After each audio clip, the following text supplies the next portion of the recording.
بسم اللہ الرحمن الرحیم۔ السلام علیکم ورحمۃ اللہ وبرکاتہ۔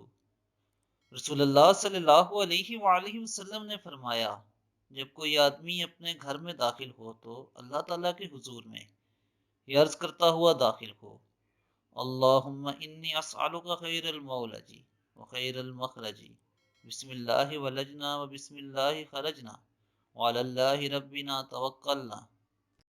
اے خدا، میں تجھ سے مانگتا ہوں گھر میں داخل ہونے اور گھر سے نکلنے کی خیر، یعنی میرا گھر داخل ہونا اور باہر نکلنا میرے واسطے خیر اور بھلائی کا وسیلہ بنا۔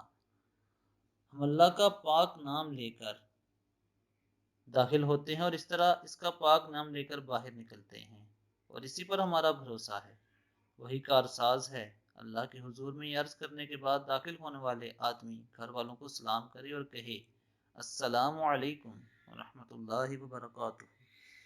دوستو، میری آپ سب سے یہ گزارش ہے کہ آپ لوگ اپنی عادت بنا لیں کہ گھر میں جب بھی داخل ہوں تو یہ دعا پڑھیں اور اس کے بعد گھر والوں کو سلام کریں۔ اب تک کے لیے اتنا ہی، اپنا بہت خیال رکھیے گا۔ اللہ حافظ۔